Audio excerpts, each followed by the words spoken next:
Udin adalah seorang penjual martabak, mulai merasa kesulitan karena harga telur yang semakin mahal.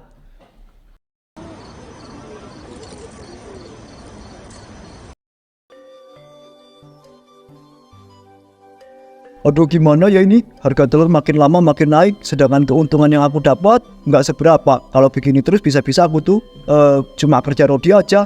Para pelanggan mana mau kalau aku itu naikin harga martabak. Mereka pasti protes, apalagi ibu-ibu itu. Bisa-bisa kena semprot sama mereka. Mana mereka kalau ngomong itu ya, tajamnya ya Allah. Udin kemudian pergi ke tempat penyimpanan telur dan melihat telur-telur itu yang disisihkan karena telur itu tidak layak dipakai. Apa aku pakai telur ini aja ya? Kan masih bisa dipakai asal nggak sampai busuk banget. Kalau aku campur sama bumbu yang banyak, nggak bakal ada yang sadar. Kayaknya cuman ini deh satu-satunya cara. Daripada aku itu terus-terusan rugi, lebih baik aku manfaatin telur ini dulu aja. Yang penting nggak bau-bau banget, aman lah ya. Udin mengambil beberapa butir telur yang sudah nyaris busuk dan meletakkannya tepat di meja. Baunya aja udah kecium, apalagi kalau dibaca. Peduli amat, yang penting masih bisa dipakai. Ini bukan curang, ini cuma cara bertahan hidup aja. Lagian pelanggan juga nggak bakal lihat protes cara pembuatannya. Mereka cuma lihat hasil akhirnya yang enak dan crispy.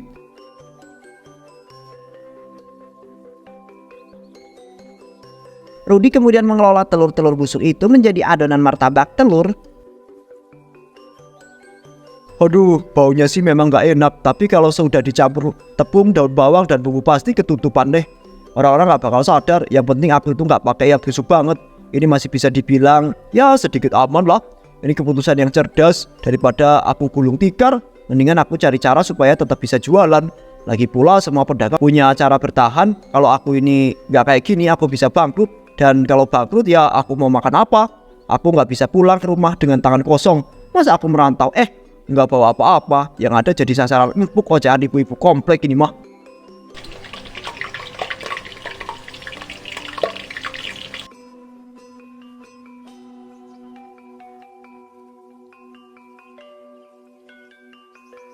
Dalam hati masih ada rasa bersalah, tapi ia mencoba mengabaikannya.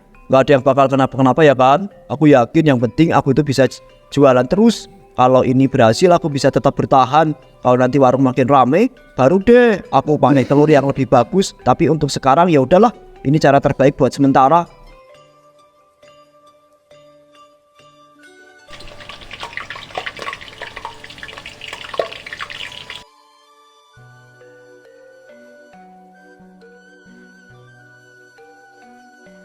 Keesokan harinya Udin membuka warung martabak telurnya seperti biasa. Dan tak lama kemudian satu persatu pelanggan mulai berdatangan. Wah, akhirnya buka juga nih bang. Saya udah ngidam martabak abang yang dari kemarin. Tapi kalau pas kesini aja warungnya udah tutup. Hari ini ada kan yang martabak spesial? Oh tentu ada mas, seperti biasa ya. Martabak spesial ini daging sapi sama telurnya banyak pokoknya.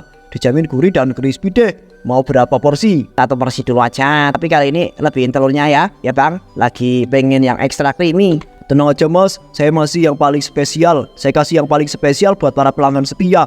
Tunggu sebentar ya, saya buatkan martabak yang paling enak buat masnya. Bang Udin, seperti biasa ya 2 martabak buat anak-anak di rumah. Mereka itu kalau belum makan martabak abang nggak mau berangkat sekolah. Anak-anak ibu emang juara kalau soal martabak ya. Oke, saya buatkan 2 porsi spesial buat mereka deh. Mau yang pedas atau enggak nih bu? Satu pedas, satu biasa aja ya bang. Yang kecil nggak kuat pedas, yang penting banyak telurnya biar makin gurih dan nikmat. Bang, martabak di sini katanya enak banget ya. Saya baru pertama kali ke sini. Coba satu porsi yang paling favorit deh. Oke mas, saya jamin masnya pasti bakal ketagihan nih. Martabak spesial dengan telur dan daging sapi pilihan. Bumbunya beda dari yang lain. Wah, makin nggak sabar ini. Saya coba dulu satu ya. Kalau enak saya beli lagi buat teman-teman.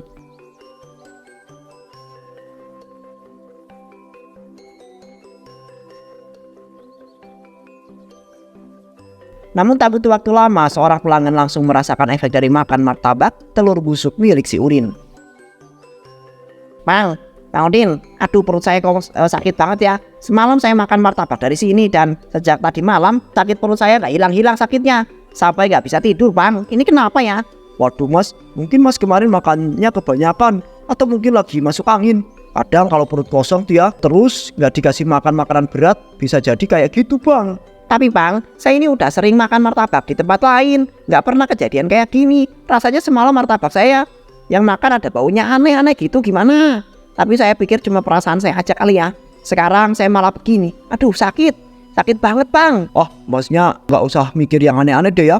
Mungkin masnya itu kecapean atau makan lain yang mas itu makan sebelumnya.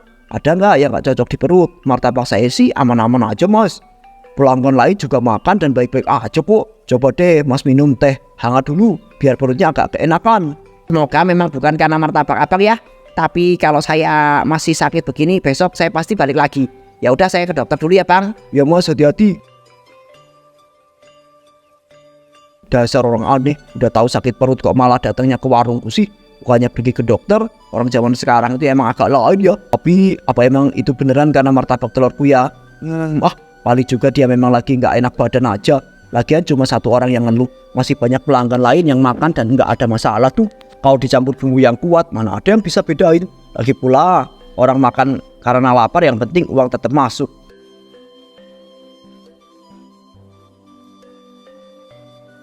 Warung martabak Udin semakin ramai. Para pelanggan yang datang silih berganti menikmati martabak yang baru selesai digoreng. Di antara mereka seorang pengguna bernama Arman, seorang pecinta kuliner yang terkenal kritis dalam menilai makanan. Bang, katanya martabak di sini enak banget ya.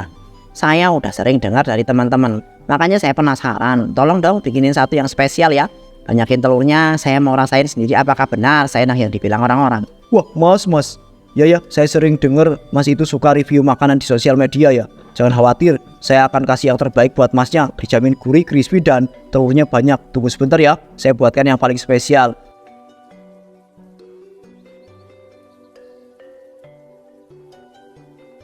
Nah, ini dia mas pesenannya. Mantap kan? Pokoknya sih menggoda banget bang. Saya jadi makin penasaran sama rasanya martabak yang enak itu. Nggak cuma gurih, tapi juga harus pakai bahan berkualitas. Kalau bahan kurang bagus biasanya ada yang aneh. Saya bisa bedain loh. Mas ini emang jago soal rasa ya. Tapi tenang aja, martabak saya ini dijamin spesial mas. Bakal ketagihan deh.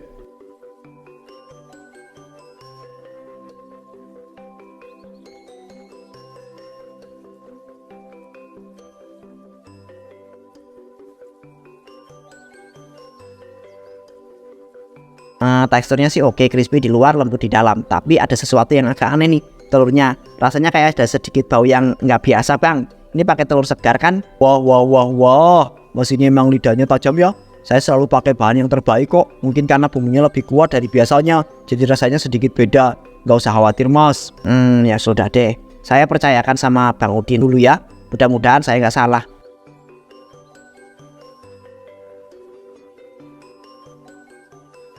Namun keesokan harinya Arman juga mengalami sakit perut yang sangat dahsyat. Seperti para pelanggan kemarin yang datang mengeluh kepada Udin. Bang Udin, ini gimana sih? Semalam saya pulang perut saya mulai mual-mual. Saya pikir cuma masuk angin, tapi makin lama kok makin parah. Sampai pagi saya bolak-balik ke kamar mandi. Saya kena keracunan makanan nih bang.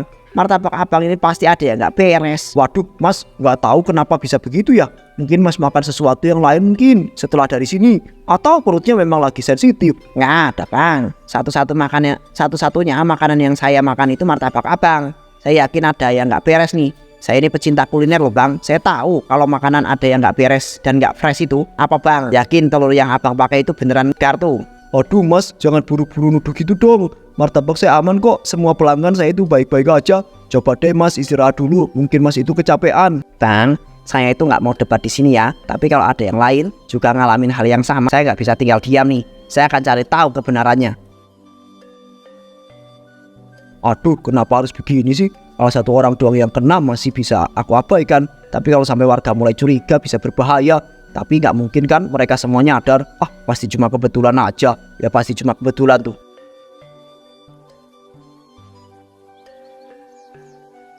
Beberapa warga berkumpul di warung kopi dan membahas kemungkinan bahwa Udin telah menggunakan bahan yang tidak layak dalam martabaknya. Aku makin yakin kalau martabak Bang Udin itu ada yang nggak beres. Kemarin si Arman aja kena keracunan. Terus aku dengar ada beberapa orang juga yang mulai mengeluh sakit perut setelah makan di sana. Gimana kalau memang benar dia itu pakai bahan yang busuk? Aku juga dengar hal yang sama nih. Anak tetangga aku semalam muntah-muntah habis makan martabak dari warungnya Udin. Kita nggak bisa diem aja nih kayaknya. Kalau dibiarkan, wah bisa berbahaya buat semua orang. Tapi kita itu nggak bisa langsung nuduh kan. Harus ada bukti dulu. Kita bisa salah paham. Kita bisa aja salah paham. Mungkin cuma kebetulan. Tapi kalau emang bener, aduh, udah pakai telur busuk atau bahan yang lain, udah nggak udah yang nggak layak. Kita harus ambil tindakan. Yaudah, daripada kita cuma ngomong doang, mending kita langsung tanya ke Bang Udin deh.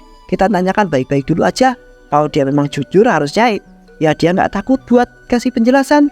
Tapi kalau dia gelagapan ya kita tahulah jawabannya. Setuju, kita samperin dia sekarang deh. Kita lihat apakah dia bisa kasih penjelasan yang masuk akal atau enggak. Beberapa warga mendatangi warung Udin untuk meminta penjelasan. Namun Udin menyangkal tuduhan tersebut dengan gelagapan.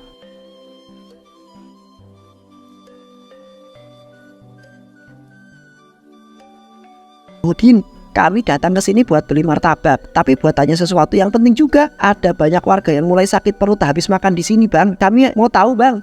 Bener nggak sih abang itu pakai telur busuk? Jangan bercanda deh. Saya ini udah jualan bertahun-tahun. Pelanggan saya banyak, nggak ada yang pernah protes sebelumnya tuh. Kalau ada yang sakit perut mungkin gara-gara makan yang lain. Jangan langsung nuduh gitu dong. Bang Udin, ini bukan soal bercanda atau enggak ya. Ini serius. Kami tuh udah dengar banyak cerita dari para warga. Kalau cuma satu orang sakit mungkin bisa diabaikan. Tapi kalau udah lebih dari 3 orang ngalamin hal yang sama setelah makan di sini, berarti ada yang salah nih. Tapi saya tuh selalu menjaga kualitas bahannya kok.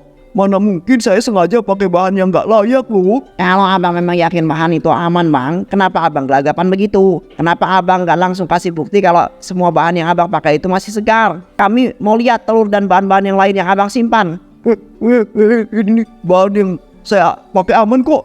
Nggak ada yang aneh. Lagian pelanggan saya itu masih banyak yang sehat-sehat aja, ya kan? Bang Udin, kami itu nggak main-main ya. Kami mau bukti bukan sekedar omongan. Kalau abang jujur, tunjukkan ke kami sekarang juga. Kalau bahan yang punya abang itu masih layak pakai. Gimana kalau kita bawa martabak ini ke orang yang ahli makanan?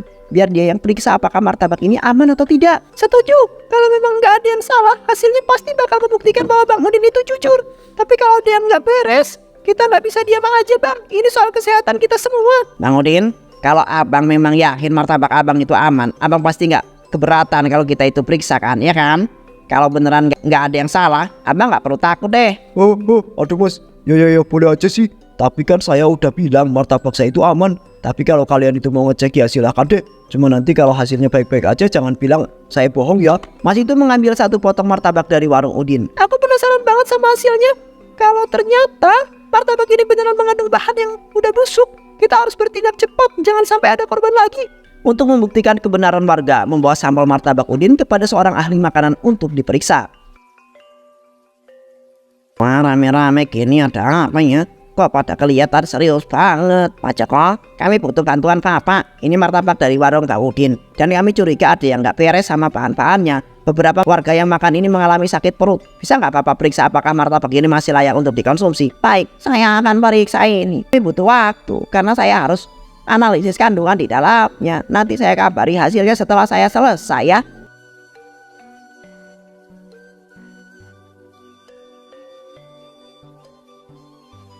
Udin mulai merasa bersalah dan khawatir akan konsekuensi dari perbuatan yang ia lakukan. Kenapa aku jadi kayak gini ya? Kenapa aku tuh bisa sebodoh ini? Aku cuma mau bertahan, cuma mau tetap bisa jualan. Tapi lihat apa yang udah aku lakukan. Pelanggan mulai curiga ada yang sakit gara-gara martabak aku. Kalau sampai hasil uji coba makanan itu membuktikan aku itu salah, habislah aku. Mungkin aku itu bisa menyangkal lagi, bilang kalau itu bukan karena martabakku. Tapi sampai kapan ya aku harus terus berbohong? Kalau ketahuan semuanya akan tambah buruk. Tapi kalau aku ngaku, aku bisa kehilangan semuanya. Aku harus gimana ya? Gimana kalau aku tuh kehilangan semuanya? Gimana kalau warga itu nggak mau nerima aku lagi? Ya Allah, aku harus apa? Apakah aku itu masih punya kesempatan buat memperbaiki semua ini? Apa itu aku harus jujur dan menerima konsekuensinya? Atau aku tetap berusaha menutupi ini dan berharap semuanya itu berlalu begitu aja? Tiba-tiba seorang pelanggan datang mengembalikan martabak yang belum dimakan karena baunya yang aneh. Bang Udin, ini nih martabak yang saya beli tadi. Saya balikin karena baunya menjijikan. Baru aja saya buka dari rumah, langsung kecium bau busuk menyengat. Ini martabak atau bangkai sih, Bang? Mungkin itu cuma perasaan aja. Saya selalu buat martabaknya dengan bahan yang bagus kok. Lagian belum coba kan? Mungkin cuma karena kelamaan di plastik. Dan mengelak deh, Bang. Saya tahu makanan yang udah busuk. Martabak ini baunya bikin mual. Jangan kira saya itu bisa dibohongi. Warga yang kebetulan lewat mulai berhenti. Mereka melihat pertengkaran tersebut. Wah, makin banyak yang ngomong kalau martabak Bang Udin itu bermasalah. Kemarin keracunan, sekarang ada lagi yang ngeluh baunya aneh. Jangan-jangan beneran ada yang nggak beres nih. Kita tunggu aja nanti pemeriksa Pak Joko ya. Kalau ternyata martabak itu beneran mengandung bahan yang busuk, kita nggak bisa diem aja. Ini nyawa kita juga dipertaruhkan loh. Tiba-tiba suara langkah kaki cepat terdengar. Pak Joko yang ahli makanan membawa selembar kertas hasil pemeriksaan di tangannya. Saudara-saudara, saya sudah memeriksa martabak ini secara menyeluruh. Dan hasilnya martabak yang dijual Bang Udin mengandung telur yang sudah membusuk. Telur-telur ini bukan cuma nggak layak makan, tapi bisa menyebabkan keracunan serius. Jadi bener Bang, selama ini abang jual makanan itu bisa bikin orang sakit. Ini bukan cuma soal jualan, ini soal nyawa abang. Sadar nggak apa yang udah abang lakukan? Tapi saya nggak ada niat jahat. Saya cuma mau bertahan hidup. Gak ada alasan buat ngeracunin orang Bang. Ini kejahatan, kita nggak bisa diem aja. Kalau Bang Udin tetap kayak gini, kami bakal lapor ini ke pihak yang berwajib. Kalau abang nggak segera bertobat dan memperbaiki semuanya, kita nggak akan tinggal diam. Ini masalah kesehatan seluruh warga loh. Kalau abang nggak peduli, kami yang bakal bertindak.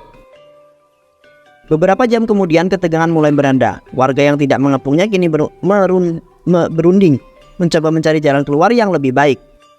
Mas Udin, kami semua bisa melaporkan kamu ke pihak yang berwajib ya, karena sudah menjual makanan yang berbahaya. Tapi kami juga sadar kalau setiap orang itu bisa hilaf.